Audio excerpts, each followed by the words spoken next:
the majestic kingdom of Bharatpur, nestled within the lush landscapes of India, there lived 3 princesses. The eldest, Princess Anuska, was known for her wisdom and kind heart. However, she had a round face and a curvy figure, which often made her the subject of ridicule in the royal court. Her younger sisters, Princess Mira and Princess Kavya, were considered the epitome of beauty, slender, graceful, and adored by all for their perfect appearances. Despite the whispers and snide remarks, Princess Anuska remained thoughtful and introspective, often finding herself standing slightly apart from her sisters. While Mira and Kavya exchanged smug expressions and whispered to each other, Anuska focused on her inner strength, knowing that true beauty was more than skin deep. Despite the harsh words from her sisters and courtiers, Princess Anuska found solace in the royal library. She immersed herself in ancient texts, learning about the history of her land, agriculture, and the sciences. The knowledge she gained brought her joy and a sense of purpose, far more fulfilling than the shallow praises of beauty. Anuska spent countless hours in the grand library of Bharatpur, surrounded by towering bookshelves filled with ancient scrolls and texts. The warm light of the lamps illuminated the intricate carvings on the walls, creating a serene and focused atmosphere. Here, Anuska was at peace, deeply engrossed in her studies, finding comfort in the wisdom of the ages. One fateful summer, a severe drought struck Bharatpur. The rivers dried up, the crops withered, and the people began to suffer. The Maharaja, desperate to save his kingdom, called upon the wisest sages and scholars, but none could provide a solution. Princess Anuska, seeing the suffering of her people, decided to take action.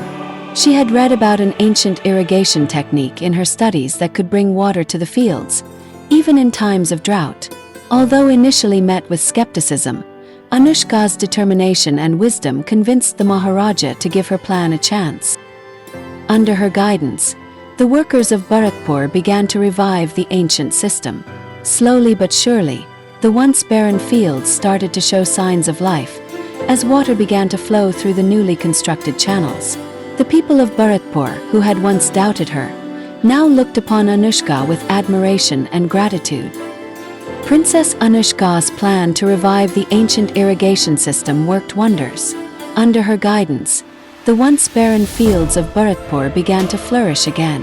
The rivers flowed, the crops grew, and the kingdom was saved from the brink of disaster. The people who once mocked Anuska now praised her wisdom and foresight, seeing her in a new light. As word of Anuska's success spread, suitors who had once overlooked her began arriving at the palace gates, eager to win her hand in marriage.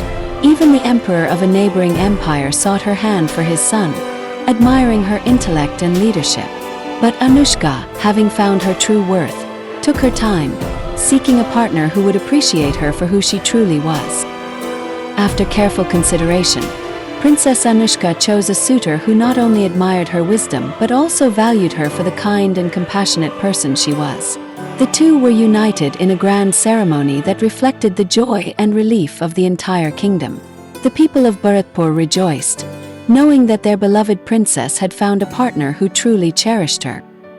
As they stood together in the palace garden, surrounded by blooming flowers and well-wishers, Anuska knew that she had made the right choice. She had found someone who saw beyond appearances, who appreciated her intellect and her heart. Together, they would rule with fairness and wisdom, ensuring prosperity and happiness for all.